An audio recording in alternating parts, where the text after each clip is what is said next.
Y'all, this week in the Big Brother house may be just as insane as the last one, and I am so ready for it. The tension is super thick in there right now. There have been arguments, name calling, and a surprise nomination that I promise you will not see coming. There is a lot to cover today, but before we dive in, make sure you hit that subscribe button below if you have not already, just so you can stay tuned with all the mess that's going on in this house. Trust me, if you are just relying on the TV edit for your Big Brother coverage, you are definitely missing out. This game goes so much deeper than what the TV show is able to show you, so if you want a deeper dive into what actually goes on in this house, this is the channel to subscribe to. Tomorrow is my birthday, and having new subs is honestly the best birthday present I could ask for. I also take donations via the Cashapp and PayPal too if you would like to show some birthday love, but that is totally not necessary, of course. Likes and subscribes warm my heart all the same. Now, let's get into this drama. So, as we just saw, Kenny was finally evicted from the house, almost unanimously too. We all know that Kenny has been begging to leave the game for a while now, so there were no surprises there. Really, I think we got the best case scenario with that last eviction episode. We got to see Quinn get voted on the block but not go home, which is good because it saves a lot of drama for this week. And we got to see Tucker win the AI arena and stay in the game, which of course is also very good for fun feeds. Having Cedric, Quinn, and Tucker all in the house together this week is so chaotic and insane. I'm so ready for it. Now, it is important to note that Tucker was actually going to be the main target last week if he had lost the AI arena, no matter who he was sitting on the block next to. Kenny was the initial house target for most people for a lot of reasons, mainly because he was coming after the women, but the target ended up switching up to Tucker for a couple reasons. First, as we saw, Tucker now has it out for Cedric. He feels like Cedric blindsided him, even though he explicitly told his ass to use the veto on himself. So now a lot of Cedric's allies from the Collective and the Pentagon all want to stand behind Cedric to get Tucker out. And on top of that, they were hoping that if Tucker got booted, then Kenny would just maybe kind of sort of go ahead and give up and finally quit the game, giving them that 2-for-1 special. If America's person wins and it's Kenny Tucker and we send Tucker home, Kenny will walk out. That's what me and Kim were just saying. So it's a twofer. And on top of all that, Tucker is just a more threatening physical competitor in general, especially since he will not stop bragging about how good at competitions he is. The second reason why Tucker was a big target over Kenny is because of Rubina. Tucker and Rubina have been very flirty with each other recently, and it's slowly but surely turned into a showmance. Oh, wait.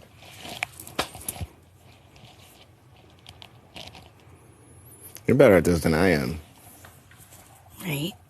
Right? Nobody knows. But yeah, I have it in me. And this showmance is really starting to freak out Rubina's allies, mainly T-Kor. T-Kor recognizes that the showmance may start pulling Rubina away. Plus, she just doesn't really like Tucker a ton anyway. She just thinks he's kind of obnoxious and doesn't really appreciate the way he cussed Cedric out, which I feel her on that. But alas, Tucker ends up winning the AI arena anyway, so none of this is gonna matter. But it does say a lot about Tucker's position in the house right now, which is not great. So after the eviction, as per usual, the house guests all went off to compete in the next HOH. And when the feeds came back on, we see that Angela has won her second HOH of the season. Go off. I think it was one of those knockout style competitions because there is apparently some beef between Angela and Brooklyn now. Well, even more beef than there was before. Apparently, Angela kept on trying to knock the other married mother out the comp, and of course, Brooklyn did not appreciate that. I just wanted to clear the air here because it did feel personal in that moment when I was the only one getting picked back to back. And I was like, wow, when other people hadn't even played yet.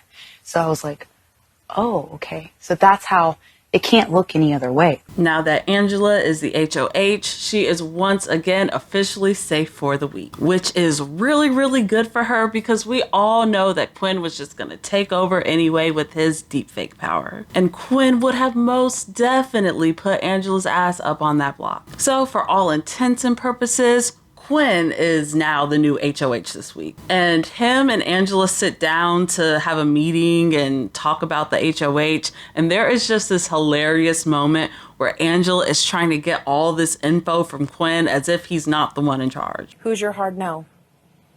My hard no?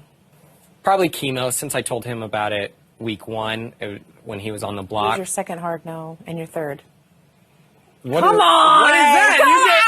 Angela, you've given me nothing here, and you're like, give me everything. To make things even worse, she also flat out lies here and tries to claim that she never told Tucker about the power, which she knows and he knows and we know that that's some bullshit. I never told a soul.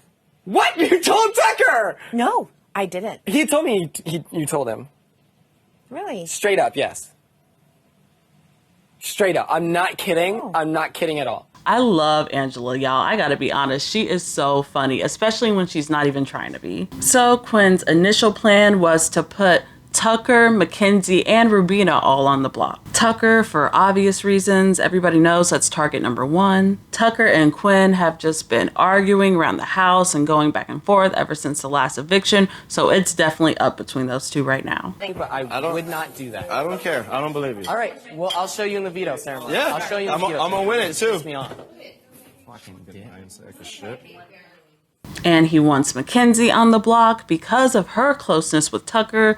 Plus, I don't think she and Quinn have ever really talked game. Now, he doesn't want to put Makensy up because he doesn't want to piss her off since she's not the target per se. But I mean, he's kind of low on options, so what do you do? And finally, Rubina is his third option for the exact same reasons, pretty much. I mean, everyone knows that she's on Team Tucker. Their flirtmance is pretty public at this point. But at the same time, you have people like T-Kor who really don't want to see Rubina up on the block because they're so close. In fact, T-Kor and Rubina have been working together, trying to pull in numbers to solidify a bigger alliance for a couple weeks now. They just haven't been able to really lock anything in until today.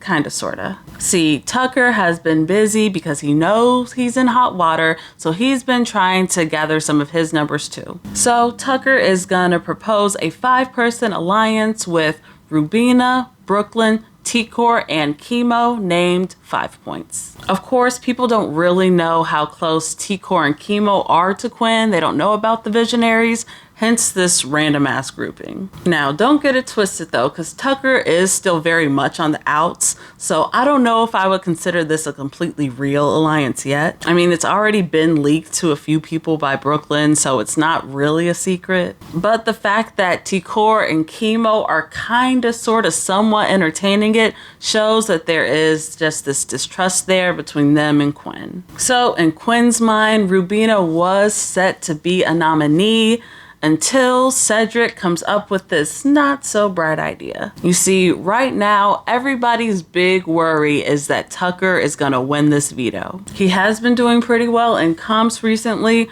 plus he'd be going up against Rubina and Angela and Makensy, so if it's a physical competition, Tucker is more likely to have it in the bag. So Cedric is gonna pitch that he go on the block himself instead to give them a better chance of beating Tucker. I shit you not, I am so serious about this, y'all. Ugh, I thought that we were done with this whole volunteering for the block thing. I did, but apparently not.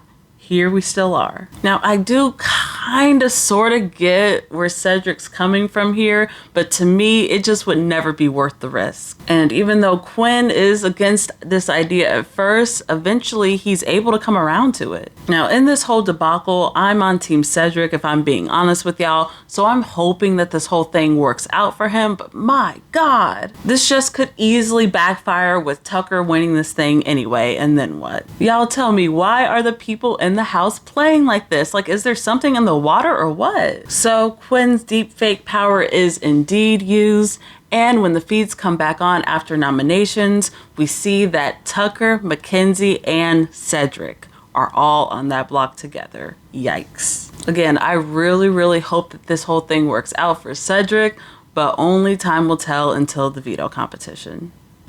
Of course, I want to know, what do you all think of this wild plan? Is it the smarter move to make, or is it too risky? Let me know in the comments below. Between the veto and the AI arena, Tucker may end up staying yet again, even though he is the house target, but we're just gonna have to see. Of course, I'll be back here to update you guys the next time something big happens, but until then, bye.